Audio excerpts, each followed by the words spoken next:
کہانی گھر کے سننے والے تمام ناظرین کو کہانی گھر کی طرف سے بہت سارا سلام، اور جن دوستوں نے ابھی تک میرا چینل سبسکرائب نہیں کیا وہ جلدی سے میرا چینل سبسکرائب کریں اور بیل کے آئیکن کو لازمی دبائیں تاکہ ہر نئی آنے والی کہانی سب سے پہلے آپ تک پہنچے۔ جی تو پیارے بچوں، آج کی کہانی کا نام ہے ایک وفادار نیولا۔ ایک دفعہ کا ذکر ہے کہ ایک کسان کھیتوں میں کام کر رہا تھا، جسے پاس سے ایک نیولے کا بچہ ملا جو بالکل چھوٹا سا تھا۔ اس کی ماں مردہ حالت میں اس کے پاس ہی پڑی تھی۔ کسان کو نیولے کے بچے پر بہت ترس آیا اور وہ اسے اپنے ساتھ گھر لے آیا، اپنی بیوی کو بلایا اور سارا قصہ سنایا۔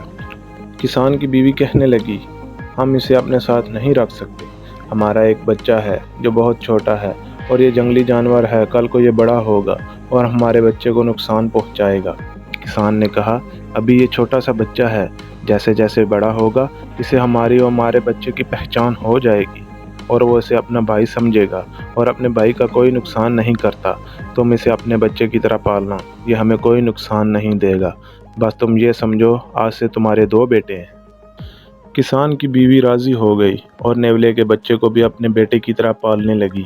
وقت گزرتا گیا، نیولا بڑا ہو گیا، اس کے دانت بھی بڑے ہو گئے۔ ایک دن کسان کی بیوی نے کسان سے کہا، میں پانی بھرنے جا رہی ہوں، منا گھر پر اکیلا ہے، اس کا خیال رکھنا۔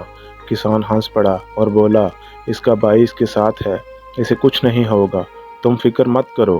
مگر کسان کی بیوی نے وہی رٹ لگائے رکھی۔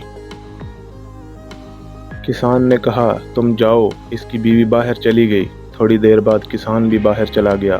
کسان کا بیٹا اور نیولا آپس میں کھیلنے لگ گئے۔ کچھ دیر بعد ایک سانپ گھر میں گھس آیا اور بچے کی طرف بڑھنے لگا۔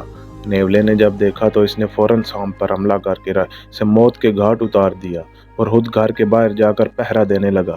اتنی دیر میں کسان کی بیوی واپس آئی تو اس نے نیولے کے منہ پر خون لگا دیکھا تو وہ چلانے لگی، ہائے میرے بیٹے کو نیولے نے کاٹ لیا۔ اس نے بغیر سوچے سمجھے پانی کا مٹکا نیولے کے سر پر دے مارا۔ نیولا موقع پر ہی ہلاک ہو گیا۔ جب وہ گھر کے اندر داخل ہوئی تو اس کا بیٹا کھیل رہا تھا اور پاس ہی ایک سانپ مردہ حالت میں پڑا ملا۔ تب اسے ساری بات سمجھ آ گئی۔ اتنی دیر میں کسان بھی گھر آ گیا۔ جب اس نے سارا قصہ سنا تو اس نے اپنی بیوی کو بہت برا بھلا کہا اور پچھتانے لگا۔ کسان کی بیوی نے کہا کہ تم نے جلد بازی میں ایک وفادار بیٹا نیولا کھو دیا۔